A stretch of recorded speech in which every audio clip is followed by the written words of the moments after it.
Bienvenue à cette 4e émission du cours Montréal en évolution. Au cours de cette émission, nous traiterons de l'architecture et de l'environnement de la ville frontière. Mais avant d'aborder ce sujet, voici les points qu'il faudrait retenir de l'émission précédente. D'abord, la population de la Nouvelle-France en 1760 n'est que de 65 000 habitants. C'est rien à comparer à la population des colonies américaines qui totalise à l'époque à peu près 1,5 million d'habitants. De ces 65 000 habitants, il n'y a que 10 000 qui sont venus directement de France. C'est surtout des soldats, des filles du roi, des déportés. Seulement les engagés, à peu près 3 900, ont pu posséder un métier. En tout, on peut dire que les 5/6e de la population de la Nouvelle-France en 1760 ne connaissaient pas d'autre environnement que l'environnement de l'Amérique. Ceci va avoir des conséquences sur l'architecture et sur les arts, qui apparaîtront aux observateurs peu développés. Mais il faut retenir que cette population a hérité d'une tradition d'architecture vernaculaire, une architecture qui s'adapte.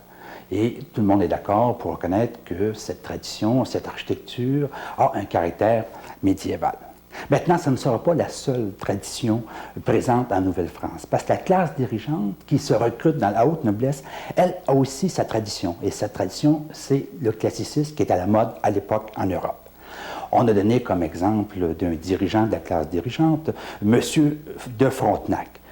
Cette classe était familière avec les arts académiques, tout simplement, par son éducation et par ses voyages. Et un exemple de sa production à la fois urbanistique et architecturale, c'est la ville de Louisbourg, qu'on a reconstituée depuis dans la région de la Nouvelle-Écosse et qui présente des fortifications bastionnées, une grille de rue très ordonnée et un château Saint-Louis, bon exemple du classicisme à la mode.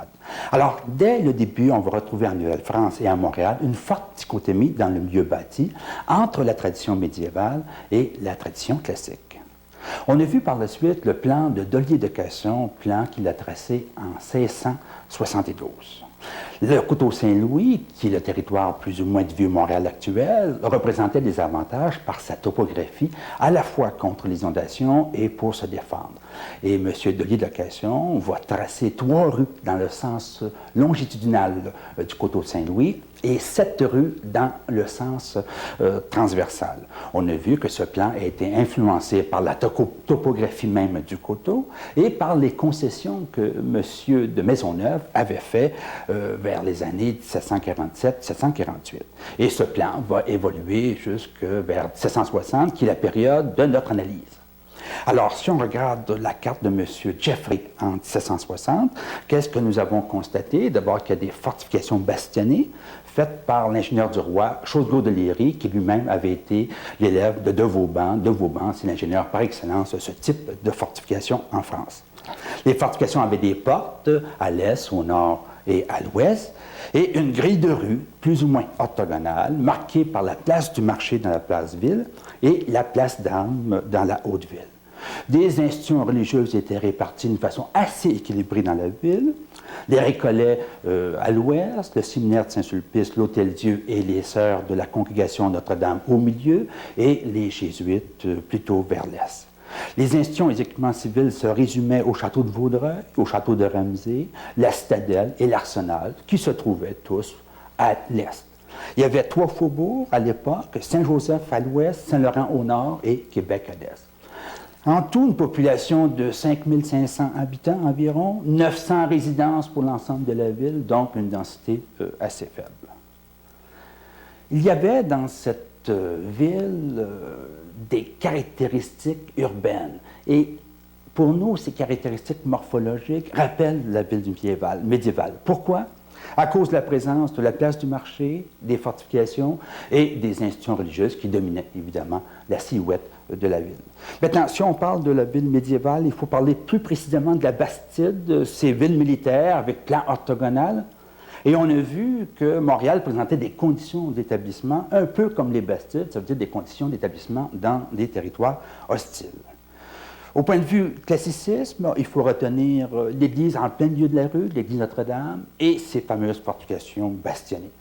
Quelle était la source de ce classicisme? Évidemment, la classe dirigeante, avec Casson, Chosgros de Liry, avec les intendants et les gouverneurs qui devaient adopter les plans des édifices publics, mais aussi des sources indirectes, telles que la loi des Indes, promulguée en 1573 par Philippe II d'Espagne, que les gens ont pu connaître à l'époque en Europe. On a vu que le plan de la Nouvelle-Orléans et même le plan de la Basse-Ville de Québec reflétaient les recommandations de cette loi des Indes.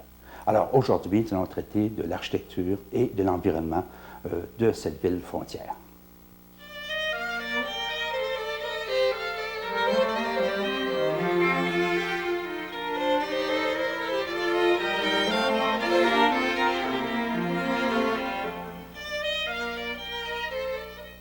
Plusieurs personnes considèrent que le Vieux-Montréal actuel reflète la petite ville du régime français. Je pense qu'il reflète avant tout le caractère d'un centre-ville industriel. D'ailleurs, il n'y aurait que 5 ou 6 bâtiments qui remonteraient au régime français dans le Vieux-Montréal actuel. Mais on peut comprendre la raison de cette méprise, c'est que l'architecture vernaculaire ne s'arrêtera pas en 1760 avec la conquête, mais va se perpétuer, et cela jusqu'à la fin du 19e siècle. Un bon exemple de cette architecture qui se perpétue, architecture vernaculaire, c'est le code de l'hôpital des Sœurs Grises à la Pointe-à-Calière. Un des bâtiments qui témoigne encore du type d'architecture qui se faisait dans la petite cité sous le régime français est l'ancien hôpital des Frères Charron. Cet hôpital fut pris en charge par Mère Duville en 1747 lorsqu'elle fonda la congrégation des Sœurs de la Charité, ces religieuses qu'on a pris l'habitude par la suite de surnommer les Sœurs Grises. Ce qui reste de cet hôpital est situé dans le Vieux-Montréal, à la tête de l'îlot formé par les rues Normand, la place Duville et la rue Saint-Pierre. Maintenant, il faut s'entendre, seule la partie centrale de ces bâtiments appartient au régime français, cette partie qui a été construite en 1694. Car le 18 mai 1765, un incendie brûla cet hôpital et seuls les murs qui sont restés debout ont été réutilisés par la suite dans la construction de l'hôpital. En 1822-1824, les religieuses décident d'agrandir leur hôpital en ajoutant une aile à l'est de ces bâtiments, ce qui formait un bâtiment en H, et en construisant une décennie plus tard une église au centre de cet ensemble. En 1871, les religieuses décident de quitter le Vieux-Montréal pour suivre la population qui avait commencé à émigrer vers les terrasses de la rue Sherbrooke et vont s'installer dans un nouveau couvent conçu par l'architecte Victor Bourgeot et situé sur l'actuel boulevard René-Lévesque. L'année suivante, en 1872, on démolit la partie est de l'hôpital, y compris l'église, pour passer la rue Saint-Pierre et pour construire des magasins entrepôts dont les profits de location vont servir aux bonnes sœurs pour poursuivre leurs œuvres sur le boulevard René-Lévesque.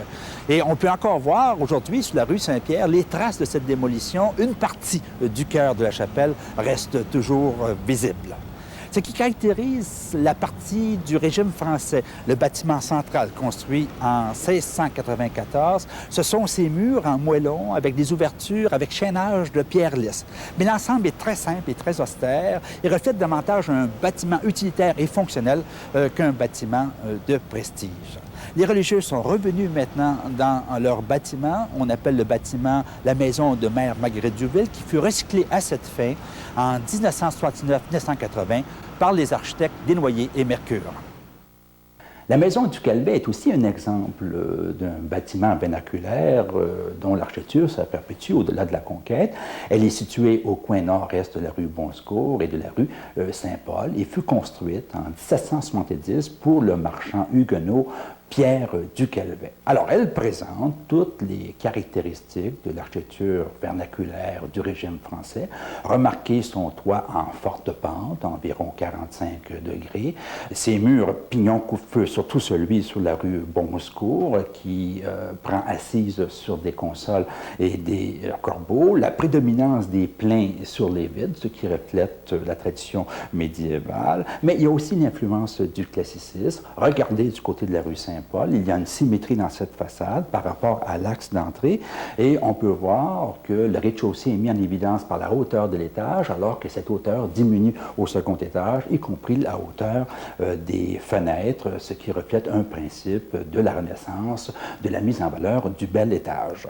La chapelle de Bon Secours aussi ne date pas du régime français. Elle a été reconstruite sur l'emplacement d'une première chapelle en pierre, chapelle érigée en 1675 et qui était incendiée en 1754. La chapelle actuelle, les murs du moins, ont été érigés en 1771-1773 sur les fondations de la précédente chapelle et on peut voir à l'écran une vue de cette chapelle vers 1884.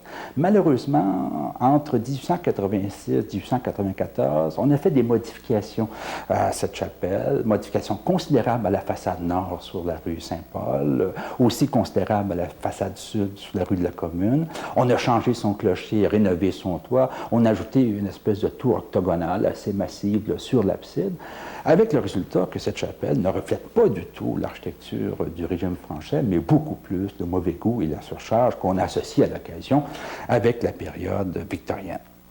À l'extérieur de la ville fortifiée, il ne reste presque pas de bâtiments, malheureusement, du régime français. Il faut signaler les deux grandes tours du séminaire sur la rue Sherbrooke. Ces tours faisaient partie d'un fort qui s'appelait le Fort des Messieurs ou encore le Fort de la Montagne, construit à partir de 1684 par M. Vachon de Belmont, qui était le sulpicien, qui est intervenu d'ailleurs dans la construction du vieux séminaire de Montréal. Ces tours faisaient partie de 4 tours, les 4 tours qui faisaient les angles d'une fortification, d'une muraille qui protégeait la mission des Sulpiciens. Cette mission-là avait pour but d'amener les Amérindiens à la vie chrétienne. Et lorsque la mission s'est déplacée, ça servit comme résidence d'été. Et malheureusement, le tout a été démoli en 1860 pour faire place au grand séminaire que vous connaissez. Heureusement, on a conservé ces 2 tours. Autre exemple d'une maison qui remonte au régime français, il s'agit de la maison de la ferme Saint-Gabriel à Pointe-Saint-Charles. Les sœurs de la congrégation Notre-Dame, celles qui avaient leur couvent dans le vieux Montréal au pied de la rue actuelle Saint-Laurent, vont se faire concéder des terres dans ce territoire et c'est là d'ailleurs qu'ils vont héberger les filles du roi. La première maison est construite en 1668, elle sera incendiée en 1693 et reconstruite exactement sous les mêmes fondations en 1698. Les ailes que vous voyez à votre écran ont été construites un peu plus tard. Cette maison représente le modèle breton qui n'a presque pas évolué. Ça se comprend parce qu'elle est construite en 1698. Son toit est en forte pente, son toit ne dépasse pas, disons, les murs, ce qui est dangereux pour l'infiltration de l'eau. Son rez-de-chaussée est au niveau du sol ambiant. Vous voyez que durant l'hiver, c'est plus ou moins confortable. Bon, elle va évoluer éventuellement comme modèle, nous le verrons tout à l'heure. Un autre exemple d'un bâtiment, en particulier celui-ci, celui du moulin de la Pointe-aux-Trembles, construit en 1719, et on voit à l'écran une vue de ce moulin avant que le secteur soit urbanisé. Ce moulin-là est un exemple des moulins qui étaient construits dans les arrière-fiefs ou dans les fiefs nobles. Rappelez-vous, ces terrains qui étaient concédés de façon à attirer des colons en leur donnant des résidences fortifiées, en leur donnant des équipements de vie communautaire tels que la chapelle et évidemment des moulins.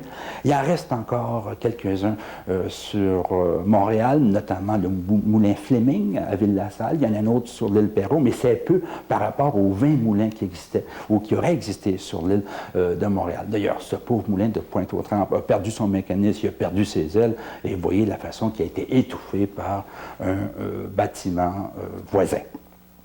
Une maison qui appartient au régime français et qui reflète l'évolution, c'est la maison du cimetière de Côte-des-Neiges. Construite en 1750, son architecture vernaculaire s'est adaptée. On voit son mur pignon coup de feu qui manifestement a été influencé par l'architecture de la ville, par possiblement la maison du Calvet ou autres maisons semblables. Mur très épais, en moellon équarri, toit en fer blanc. Aujourd'hui, cette maison sert de lieu de résidence pour le gérant du cimetière de Côte-des-Neiges. Et enfin, peut-être l'exemple le plus important sur l'île de Montréal qui montre cette dichotomie entre la tradition vernaculaire et l'architecture académique et cette magnifique église du Sceau au Récollet.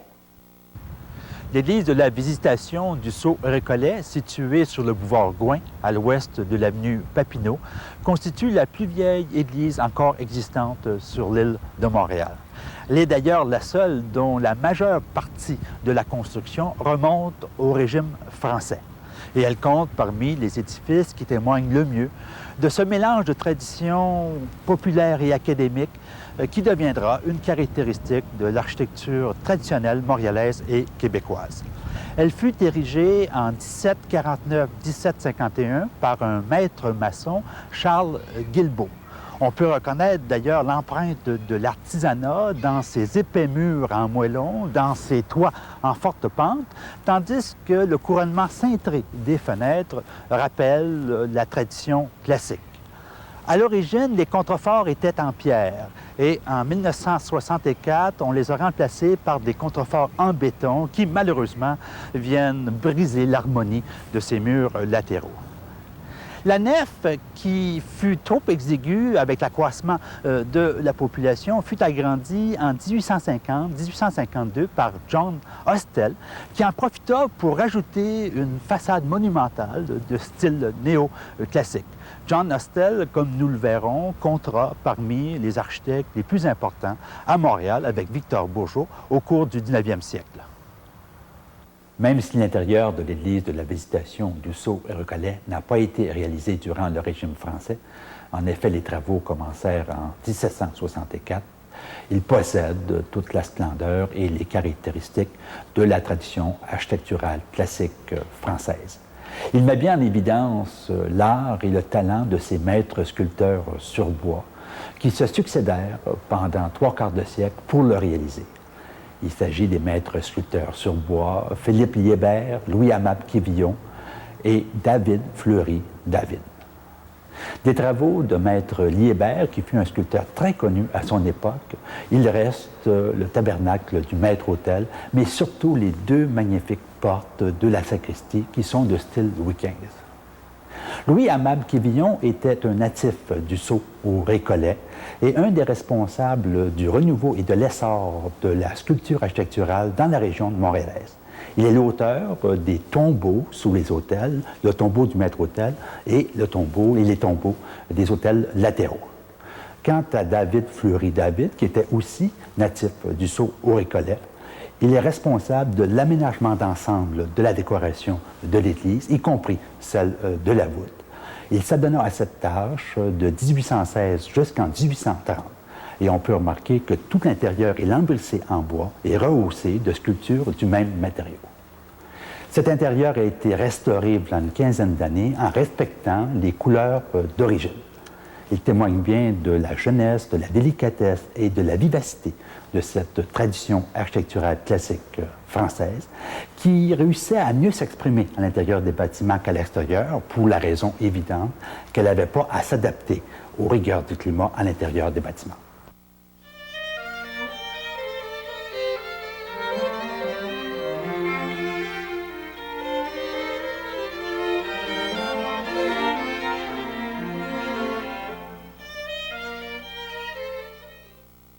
Revenons, si vous le voulez bien, à la petite ville fortifiée de 1760 au moment de la conquête pour en étudier l'architecture publique. Un des bâtiments les plus importants est l'église Notre-Dame de Montréal, celle qui a été construite au centre de la rue et qui nous est connue maintenant grâce à des croquis des messieurs Lambert, Drake et Sproul. Son architecte fut le sulpicien François Bailly et l'église fut construite en 1672. Ça a pris à peu près 10 ans avant que la construction soit complétée. Et dans l'histoire de la colonie, elle apparaît comme l'église la plus importante après la cathédrale de Québec. C'est aussi un bâtiment clé pour nous, parce qu'il montre bien cette dichotomie entre l'architecture de tradition vernaculaire et l'architecture de tradition classique. Et c'est important de voir cette église, de la comprendre, de façon à comprendre la rupture que la nouvelle église Notre-Dame, celle qui est construite en néo-gothique et qui est l'église actuelle, la rupture culturelle qu'elle va amener dans l'histoire de l'architecture québécoise. La tradition médiévale dans cette église, on peut la saisir dans la capacité d'adaptation et d'évolution du volume. En effet, en 1731, la population a augmenté et les Sulpiciens vont rajouter 3 chapelles entre le transept et la tour du côté droit. Et 3 ans plus tard, en 1734, la population augmentant encore, on rajoute 3 autres chapelles du côté gauche. Alors, cette croissance libre, organique, selon les besoins, ça, c'est relié directement à la tradition médiévale où les églises et les bâtiments s'accroissaient dépendant des contraintes et des besoins. Le formaliste classique va refuser ce type d'évolution. Un bâtiment classique, lorsqu'il est conçu, il est définitif pour le temps de sa vie. Par contre, la façade de l'église Notre-Dame qui va être modifiée va être d'un tout autre esprit et d'une toute autre tradition. Ça va être vraiment la tradition classique. Monsieur Chosgros de Léry, l'ingénieur du roi, va réaménager cette façade en 1722 dans un style jésuite. Alors, il s'agit d'une façade qui présente 2 tours, évidemment symétriques, et la façade elle-même est symétrique par rapport à un axe central qui correspond à la porte principale et à la fenêtre principale. Remarquez l'étage inférieur, vous avez des pilastres toscans qui encadrent cette porte centrale et les fenêtres cintrées. Et lorsque on s'en va à l'étage supérieur, cet étage s'appuie sur un entablement classique, relié par des ailerons. Bon, ça c'est typique du style jésuite, qui relie une fenêtre centrale, laquelle est encastrée par des pilastres toscans qui supportent un fronton classique triangulaire. Donc, un modèle classique, il n'y a pas à s'y tromper. Un seul clocher va être construit, et encore assez tard, en 1782, du côté de la place d'Armes. L'autre, on ne construira que la base du second clocher. Le croquis de Drake de 1828, que vous avez à l'écran, montre bien cette façade qui est sévère et qui, selon moi, ne présente pas grande délicatesse, à moins que Drake ait été un dessinateur plus ou moins talentueux. Je pense que ça reflète avant tout l'œuvre d'un militaire, de Chosgros de Léry, qui était un ingénieur militaire. Cette dichotomie des traditions, cette Église la présente bien, et le fait d'avoir une façade sur un corps d'esprit médiéval, c'est presque le symbole de cette société de l'époque, une société surtout de classe inframoyenne, populaire, qui se reflète dans le corps de l'Église, et une société classique, une société donc de dirigeants qui impose, disons, les goûts du temps et qui impose, disons, cette façade. D'ailleurs, les 2 clochers, c'était vraiment une innovation, parce que jusqu'à ce moment-là, on ne construisait qu'un seul clocher, tout simplement parce que 2 clochers, c'est superflu dans une colonie qui avait quand même assez de difficultés à survivre. Mais ça va avoir une influence considérable sur les églises à venir qui, pour un certain nombre, vont avoir 2 clochers. Malheureusement, l'église a été démolie en 1830 après la construction de la nouvelle église Notre-Dame. Et pendant, disons, 1 an, là, ils vont survivre tous les 2 côte à côte, et le clocher va rester, il ne sera pas démoli dans un premier temps, il va rester comme un phare, comme un symbole au milieu de la place d'Armes pendant un certain nombre d'années. La façade elle-même de M. Chosgros de Léry, qui était une façade appréciée par les gens, va être démontée et remontée sur l'église du monastère d'Éricollet. Ce monastère, vous le connaissez, on en a parlé lors de la précédente émission. Il se trouvait du côté de la porte d'Éricollet, donc du côté de la rue McGill, à l'angle de la rue Notre-Dame. C'était un monastère construit en 1706. Et là, on va recoller cette façade sur cette église. Malheureusement, le tout est démoli en 1867.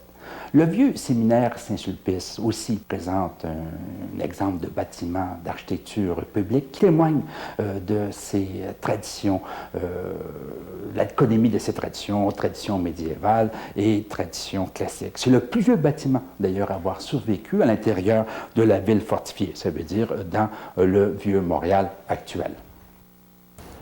Le vieux séminaire Saint-Sulpice, qui est situé à côté de l'église Notre-Dame, dans le vieux Montréal, se rattache à la tradition médiévale de construire par ses puissantes voûtes en berceau de ses fondations, par la prédominance des pleins sur les vides en façade et enfin par ses techniques artisanales de construction. Mais pour le reste, c'est un exemple assez intéressant d'architecture classique française importée dans la colonie.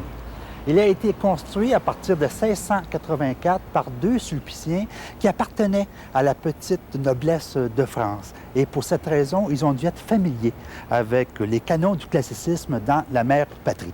Alors, il s'agit d'Ollier de Casson, supérieur des Sulpiciens et à ce titre seigneur de l'île de Montréal, et de M. Vachon de Belmont.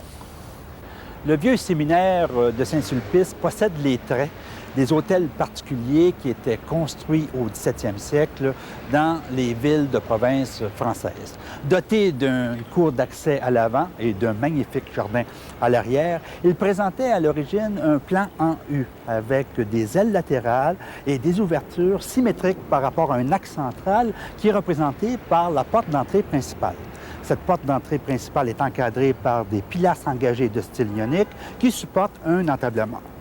En 1848, cette symétrie d'ensemble est détruite lorsqu'on démolit l'aile est pour construire un nouveau séminaire. C'est l'architecte John Hostel qui commence ce bâtiment de style néoclassique pour remplacer graduellement le séminaire du régime français. Heureusement, on arrête le projet à mi-chemin parce qu'on se rend compte que le nouveau séminaire ne donnera pas l'espace voulu dans l'avenir et on décide d'aller construire le grand séminaire sur la rue Sherbrooke-Ouest. C'est le grand séminaire actuel. Alors, voici ce qui nous donne, sur la rue Notre-Dame, dans le Vieux-Montréal, deux parties de séminaire, un de style classique et l'autre de style néoclassique. Lorsqu'on parle de séminaire Saint-Sulpice, il faut tenir compte de ces jardins, jardins qui sont à la fois des jardins d'apparat et des jardins potagers. Ces jardins-là étaient fermés, donc c'était aussi pour le repos, pour la promenade des Sulpiciens.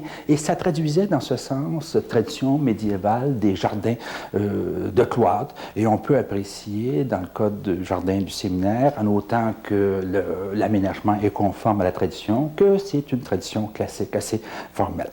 S'il y a eu deux traditions dans le cas du séminaire de Saint-Sulpice, il y en a une seule qui prédomine dans le cas du château de Vaudreuil. Le château de Vaudreuil, c'était la résidence du gouverneur général à Montréal. D'ailleurs, on dit que M. Montcalm y aurait résidé. Après la conquête, à partir de 1773, il va être utilisé pour loger le Collège de Montréal.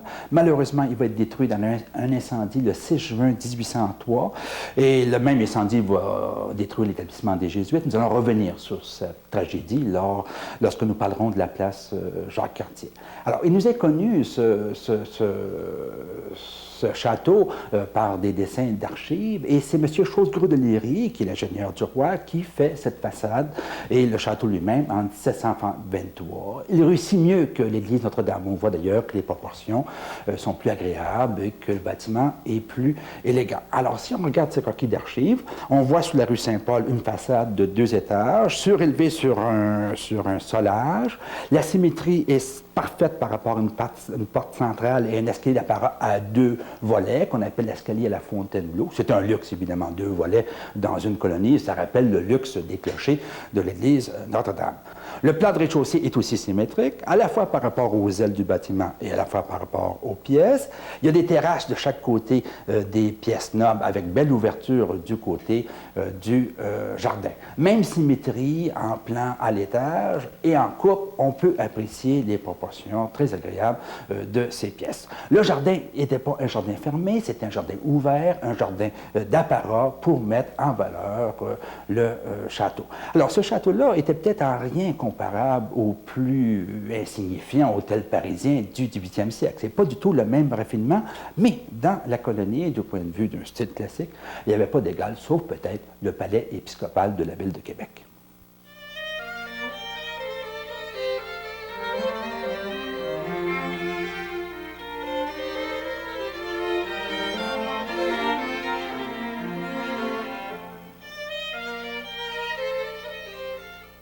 C'est l'architecture domestique, ça veut dire l'architecture des maisons qui reflète le mieux l'influence du milieu et du climat. Et cela pour 2 raisons.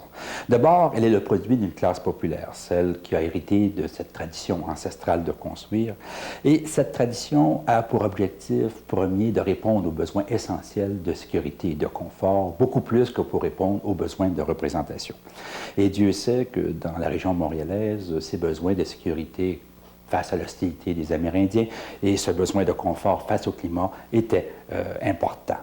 Deuxièmement, c'est le type de construction le plus répandu et le moins soumis à la culture savante, parce qu'il y avait plusieurs maisons, il y avait plusieurs occasions d'évolution, tandis que les bâtiments publics, bon, le gouverneur, l'intendant devaient adopter les plans et il y avait peu de bâtiments publics, donc peu d'occasions d'évolution. On sait déjà que le modèle français qui va servir dans la région montréalaise est la maison de la Bretagne, donc cette maison paysanne, robuste, ancrée au sol, où il y a une prédominance de plein sur les ouvertures. Le toit est simple, à 2 versants, des cheminées dans chaque côté de la maison, des murs pignons debout des maisons, là, presque toujours aveugles. Et on a donné, lors de la dernière émission, l'exemple de la maison Lebert, appelée aussi Lebert-Lemoine, à la Chine, construite en 1670 et qui est la plus ancienne maison encore existante sur l'île montréalaise. Et pouvez constater que cette maison Lebert-Lemoine possède les mêmes caractéristiques que la maison bretonne paysanne. On vient de donner tout à l'heure l'exemple de la maison de ferme de Saint-Gabriel. On a parlé, lors de l'émission précédente, de la maison Urtibis comme d'un exemple d'évolution de la maison rurale montréalaise par rapport à ce modèle breton. Alors, je rappelle cette évolution. La maison se dégage du sol, monte sur un solage. C'est pour contrer l'accumulation de la neige. Apparaît un perron-galerie qui sert d'intermédiaire entre le sol et la maison elle-même, dont c'est fort utile durant l'hiver. C'est agréable durant l'été parce qu'on peut s'asseoir sur la galerie. Le toit est à angle droit et va s'adoucir avec le temps et va venir couvrir le mur pour protéger contre l'infiltration de l'eau et couvrir la galerie contre soit le soleil durant l'été ou les intempéries, la neige durant l'hiver. Enfin, assez rapidement, le feu fermé, ça veut dire le poêle va remplacer l'âtre, ça veut dire que les cheminées vont être moins volumineuses et même à l'occasion, la deuxième cheminée de la maison va être uniquement décorative. À l'intérieur, c'est toujours, presque toujours le même plan, à savoir une grande salle de séjour qui sert aussi de cuisine, combinée à un petit salon et une chambre. Sous les combles, c'est soit des chambres ou des lieux d'entrepôt. Le plus souvent, on construisait une petite cuisine d'été sur le mur le plus exposé, évidemment pour le protéger contre les intempéries, mais aussi ça faisait une pièce fraîche durant l'été. Ces activités agricoles que les gens faisaient, bon, ils se sentaient plus à l'aise parce que, bon, c'était pas un endroit qu'on voulait conserver nécessairement propre. Et l'hiver, ça faisait comme une pièce froide pour entreposer la nourriture.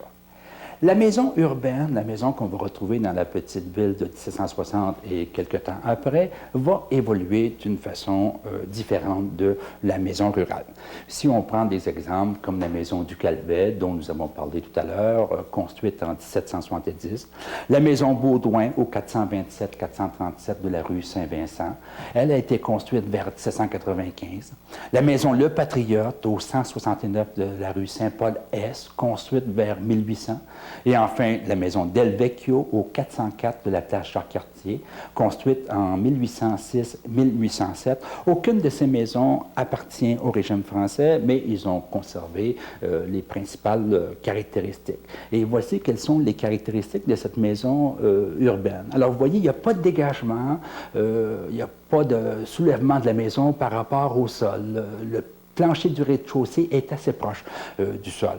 Évidemment, il n'y a pas de perron, il n'y a pas de galerie, du moins pas de galerie extérieure. Le toit ne déborde pas sur les murs, il n'y a pas de larmier. Par contre, il y a des planchers coupe-feu à l'intérieur et surtout, il y a les murs coupe-feu et toutes ces caractéristiques de murs et planchers coupe-feu vont être imposées, presque imposées par la classe dirigeante sous forme d'ordonnances des intendants. Alors, on va prendre des exemples de ces ordonnances.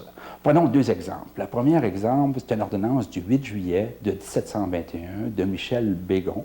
Cette ordonnance suit un incendie fort important qui a eu lieu le 19 juin 1721 et qui va brûler 130 bâtiments dans la ville fortifiée. Alors, vous voyez que c'est important comme incendie. Et cette ordonnance va être complétée par une seconde ordonnance, le 7 juin 1727, de l'intendant Claude Thomas Dupuis, Et cette dernière ordonnance que nous allons davantage commenter, c'est presque un code de construction et je dirais même un code d'urbanisme, comme nous allons le voir dans la dernière partie du cours. Premièrement, l'intendant Dupuis défend de construire avec du bois en colombage. Lorsqu'on parle de colombage, on veut dire colombage pierreté, ça veut dire des structures de colombage remplies de maçonnerie, ou encore de construire pièce sur pièce dans la ville et les faubourgs en autant que la pierre soit accessible. Ça veut dire qu'on veut absolument contrer le feu, donc on demande de construire en pierre et l'intendant demande de construire à 2 étages. On sait que Peter Kalm, ce savant suédois qui visite Montréal en 1749, va commenter en disant que la plupart des maisons sont en charpente de bois. Alors ça veut dire que l'ordonnance n'a pas été très bien suivie et ceci veut dire aussi, c'est la raison pour laquelle nous avons peu de témoins de maisons domestiques dans le Vieux-Montréal, c'est parce que malheureusement ils ont presque toutes brûlé. Deuxièmement, l'intendant va demander de faire des caves voûtées en pierre. C'était pour éviter la moisissure, la pourriture des poutres. Et ceci va être utilisé, cette méthode, notamment au séminaire de Saint-Sulpice et principalement dans le château de Ramsay. Je vous engage à aller voir le château de Ramsay. Vous allez voir ces merveilleuses voûtes. C'est presque des voûtes romanes. Et c'était une façon de construire pour éviter justement l'humidité dans les poutres. Troisièmement, l'intendant va défendre les galeries sur la rue et les escaliers. Il va demander que l'escalier se fasse en dedans, sauf pour l'équivalent, si vous voulez, de 3 marches en hauteur et 3 marches en saillie. Alors, ces 3 marches en hauteur et en saillie, c'était déjà trop, tel qu'on peut s'en rendre compte par ce que dit un visiteur de l'époque, M. Edward Allen Talbot, qui visite Montréal et qui se plaint beaucoup de ces marches à l'extérieur. Les rues sont en général très étroites. Et pour ajouter aux inconvénients qui en résultent, on a rendu les trottoirs presque impraticables par l'usage absurde qui prévaut dans toute la ville d'élever en dehors des portes des marches en bois qui avancent de 2 ou 3 pieds dans les rues. Si seulement 2 personnes se rencontrent près de ces constructions embarrassantes, elles sont inévitablement obligées ou de retourner sur leurs pas, ou, par un excès de complaisance, de descendre dans le milieu de la rue, probablement pour s'y trouver dans la neige jusqu'aux genoux ou dans la boue jusqu'à la cheville des pieds.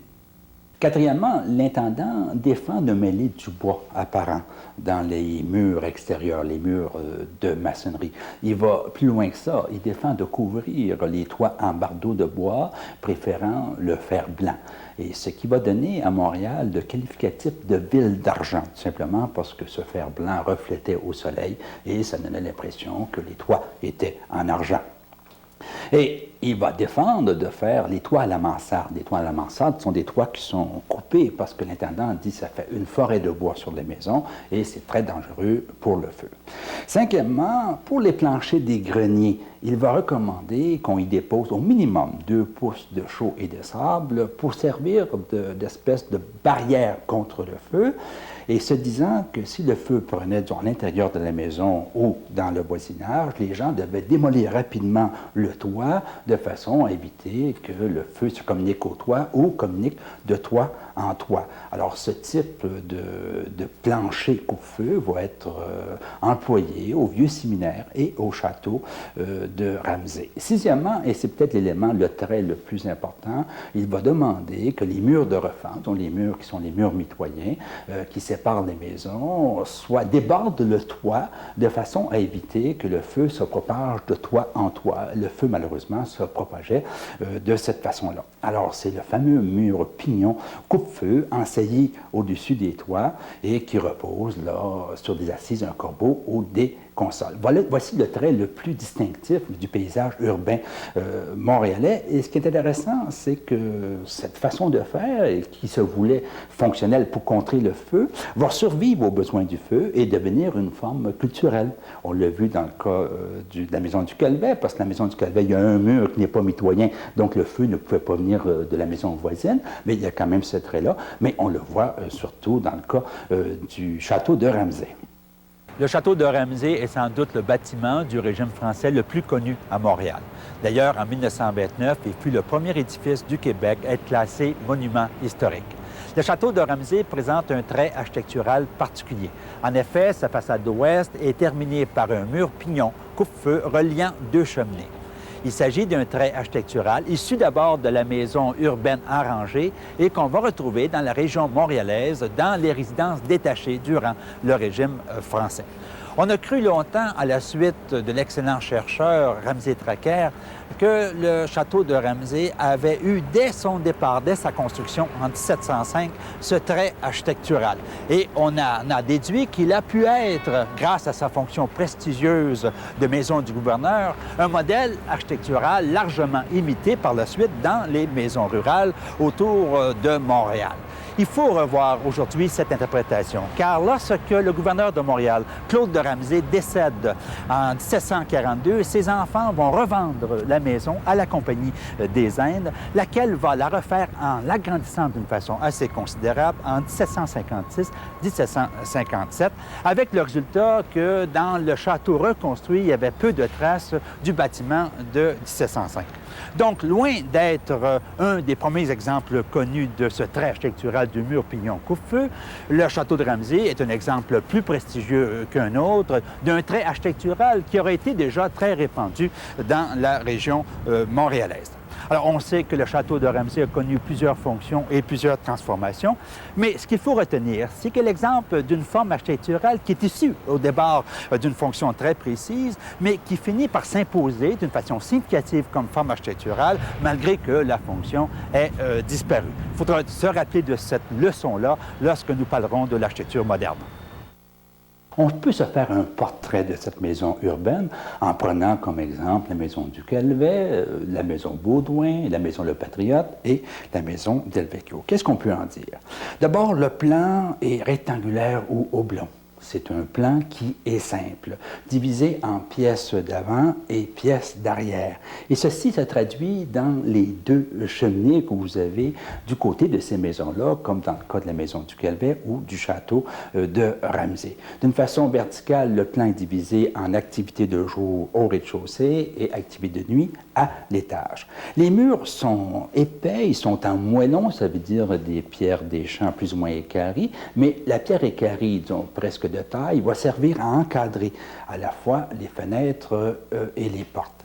Dans la plupart des maisons, vous avez une prédominance des pleins sur les vides et les toits ont deux versants pris entre les pignons, le fameux pignon coupe-feu. Les lucarnes sont petites, le toit en pente est assez aigu au départ, 45 degrés, mais il va avoir tendance à s'adoucir. À l'intérieur, si on en juge par la maison Del Vecchio, qui a été très bien restaurée, c'était recouvert de planches de pin. Maintenant, on peut voir qu'il y avait aussi des recherches esthétiques dans ces maisons-là, et on peut dire que c'était l'influence des bâtiments publics, tels que celui du Vieux Séminaire ou encore le château de Vaudreuil. Remarquez, presque toujours dans ces maisons, il y a une balance axiale dans la répartition des ouvertures sur les pleins. Ça veut dire que les fenêtres du deuxième étage sont dans l'axe des fenêtres du rez-de-chaussée. La même chose pour les lucarnes qui sont soit dans l'axe des vitres ou encore dans l'axe des pleins. Il y a une symétrie qu'on peut voir dans le cas de la maison du Calvet et le Patriote. Dans le cas du Calvet, une porte centrale, le Patriote, deux portes dans chaque bout de la maison. Il y a même une hiérarchie dans les hauteurs des étages. L'étage noble, le rez-de-chaussée, est plus haut que le second étage, de même que les fenêtres du premier étage sont plus hautes que les fenêtres du deuxième étage, et qu'on appelle, disons, le bel étage. Dans toutes ces maisons-là, il n'y a pas d'architecte. Ces maisons-là étaient faites par des entrepreneurs, par des maçons. L'architecte ou l'ingénieur était réservé aux bâtiments publics. Et bien que dans le régime français, c'est difficile à se prononcer parce que le mot architecte, le mot entrepreneur, le mot maçon est pris comme synonyme. Ça veut dire qu'à l'époque, la théorie n'était pas dissociée de la pratique ou de la réalisation. Aujourd'hui, un architecte qui fait des plans et c'est l'entrepreneur qui construit. À l'époque, celui qui faisait les plans était aussi celui qui construisait. Ainsi, dans le premier château de Ramsay, celui de 1705, le contrat de maçon est donné à Pierre Couturier, maître maçon et architecte, bien qu'il était uniquement maçon, du moins il faisait, disons, de la maçonnerie maçonnerie. C'est une pratique qui est très, très proche du Moyen Âge, où on ne trouve pas le modèle d'architecte comme celui qu'on va trouver, disons, par la suite, durant la Renaissance.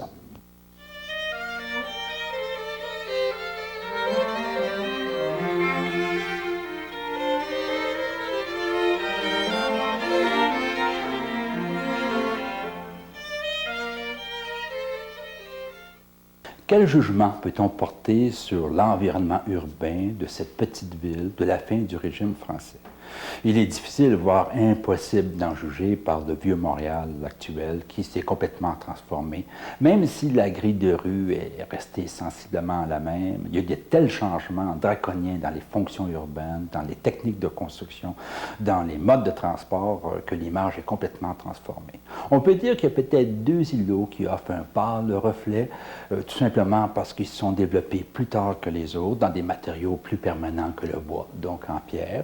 Il s'agit de l'îlot Bon-Secours, ce Galerie-Laterre, borné par les rues Saint-Paul, la Place-Jacques-Cartier, la rue Notre-Dame et la rue Berry, et l'îlot que j'appelle moi Diouville, ce triangle borné par la place Diouville, la rue de la Commune et la rue Normand. Mais encore là, ces îlots sont désarticulés et ils ont perdu leur homogénéité de l'époque.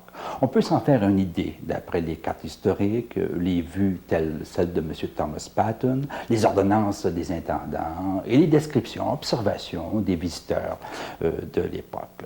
Dans l'ensemble, l'environnement semble avoir été déplorable du point de vue de l'hygiène. On peut en juger d'après les ordonnances. Ainsi, l'ordonnance du 22 juin 1706 de l'intendant Jacques Roudeau défend aux gens de jeter les immondices, les terres et les fumiers dans les rues. Il leur défend de garder les cochons dans les maisons et de laisser les bêtes à cornes vaquer dans les rues. Il ne semble pas qu'il y ait eu d'amélioration par rapport à ces conditions et ces pratiques. Ainsi, le 24 avril 1745, une ordonnance de M. Guiton de Maurepas va demander aux propriétaires et aux locataires de ramasser devant leur terrain, devant leur maison, les fumiers, les immondices, les ordures, de les mettre en tas à côté de la voie publique pour laisser passer les voitures. Ce type d'ordonnance va revenir d'une façon systématique à tous les printemps, ce qui laisse entendre que les rigueurs de l'hiver ne permettaient pas aux gens de se débarrasser facilement de leurs ordures. Maintenant, ces conditions ne sont pas propres à Montréal, ce sont des conditions dans toute la colonie. Ainsi, le Conseil supérieur de Québec adopte un règlement le 1er février 1706. Et je vais vous lire ce règlement. Alors, ce règlement oblige les propriétaires, les locataires et les constructeurs de maisons d'y faire des latrines et des privés afin d'éviter l'infection et la puanteur que ces ordures apportent lorsqu'elles se font dans les rues. Alors, c'est assez clair. Maintenant, il faut faire attention parce que les gens de la colonie n'étaient pas pires que les gens d'Europe. Vous savez qu'au château de Versailles, les nobles se soulageaient dans les corridors et dans les escaliers parce qu'il n'y avait pas de cabinet de toilette au château de Versailles. Et ces conditions-là n'étaient pas pires que les conditions dans les villes de l'Europe du 18e siècle. Plusieurs villes et villages d'Angleterre, on sait par les écrits que les gens vivaient dans les caves, mais pas uniquement les gens, ils vivaient avec leurs cochons, avec leurs volailles, voire même avec leurs chevaux et leurs bestiaux. Les rues étaient prises comme des dépotoirs et souvent même pour les déchets de boucherie. Alors, ça nous apparaît effroyable, sauf qu'à l'époque, une personne pouvait pêcher du poisson dans le fleuve Saint-Laurent. Le fleuve Saint-Laurent n'était pas pollué, alors qu'aujourd'hui, on a trouvé le moyen de polluer tout le fleuve Saint-Laurent, de l'Atlantique au Grand Lac. Et à l'époque, à 15 minutes de marche, une personne trouvait la nature, alors qu'aujourd'hui, il faut faire 1 heure de voiture pour trouver la nature et pour trouver un lac qui n'est pas pollué. Maintenant, les infrastructures publiques aussi étaient déficientes. On a l'observation de l'intendant Roudeau en 1706 qui dit ce qui suit. Ayant connu, en arrivant en cette ville, le désordre qui était dans toutes les rues, lesquelles sont quasi impraticables dans toutes les saisons, non seulement aux gens de pied, mais même aux carrosses et charrois, et ce, à cause des bourbiers qui se trouvent dans les dites rues, qui proviennent tant de la mauvaise nature et inégalité du terrain que des immondices que les habitants y jettent journellement. Il ne semble pas y avoir eu d'amélioration. Ainsi, en 1785, Joseph Hatfield note dans son journal que les rues de Montréal ne sont toujours pas pavées. Et à Montréal, beau temps, mauvais temps, c'est toujours pénible pour les pieds que de se promener dans cette ville-là. Les intendants vont essayer d'apporter des correctifs. Ainsi, l'ordonnance du 10 novembre 1744 va obliger les propriétaires à faire des banquettes de bois devant leur maison pour permettre aux piétons de marcher en sécurité durant les temps de glace. Encore là, ce sont des conditions normales pour l'époque. Beaucoup de rues en Angleterre à cette époque ne sont pas des rues pavées. On a l'exemple de Bristol où les rues étaient totalement embourbées à un point qu'on ne prenait plus des voitures pour se promener dans ces rues-là. On prenait des traîneaux. On traînait les traîneaux sur les ordures. Vous savez que l'aqueduc, l'égout, les pavés, l'éclairage, ce sont tous des progrès très récents. Ça a commencé dans les grandes capitales. À Londres, ainsi, et uniquement pour les artères principales, ce genre d'infrastructure publique va apparaître uniquement dans la deuxième moitié du 18e siècle. Si on oublie les côtés négatifs pour regarder les côtés positifs, on peut dire que la petite cité a dû fonctionner relativement bien, parce qu'il n'y a aucune indication que le plan issu de M. Dollier de Casson ait eu des vices majeurs. Les intendants ont essayé beaucoup plus de l'améliorer que de le changer. Ainsi, ils vont faire des règlements pour assurer des largeurs convenables et d'assurer qu'on va respecter l'alignement des rues. Et ils vont réduire les superficies de terrain pour s'assurer qu'il y ait vraiment une densité urbaine dans la ville. Ça ne sera pas très facile parce que les gens avaient tendance à utiliser les terrains pour faire du jardinage. On va assurer des moyens d'écouler les eaux vannes, de construire des trottoirs, d'enlever la neige et les ordures. Ils vont aller plus loin. Ils vont faire des efforts très louables pour assurer de l'ordre dans le développement de la petite ville. Ainsi, par exemple, l'intendant Dupuis va ordonner, par son ordonnance du 7 juin 1727, donc c'est assez tôt, aux propriétaires de suivre l'alignement qui est établi par le Grand Voyer du Canada. À l'époque, c'est le sieur Bécancour. Et là, remarquez bien, sous peine d'amende à la fois aux entrepreneurs et maçons qui vont construire la maison et sous peine de démolition pour le propriétaire. Ça veut dire que les gens étaient obligés de suivre l'alignement.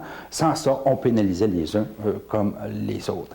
Il va défendre les porte-à-faux sur les rues et sur les places publiques. Il va défendre de bâtir près des portes de la ville, évidemment pour ne pas encombrer l'accès aux villes. Il va défendre de bâtir près des remparts, évidemment pour permettre la défense de la ville si la ville est attaquée. Et il va défendre de construire trop près des places publiques. Donc, on voit là un code que je peux dire presque d'urbanisme. Et c'est quand même une façon de faire qu'on fait encore aujourd'hui, dans le sens que les gens qui, en respectant les alignements, perdaient un peu de terrain, ils avaient des compensations de point de vue taxe. Et inversement, les gens qui, en respectant les alignements, gagnaient du terrain, ils étaient taxés davantage. On peut dire que dans cette petite ville-là, il y avait un zonage fonctionnel comme ça existait au Moyen Âge, où on avait tendance à ramasser les fonctions dépendant de leurs caractéristiques. Ainsi, les échanges économiques se trouvaient dans la basse ville, près du fleuve, ça se comprend, parce que c'est le long du fleuve que se faisait le commerce des fourrures, l'arrivage des marchandises, etc.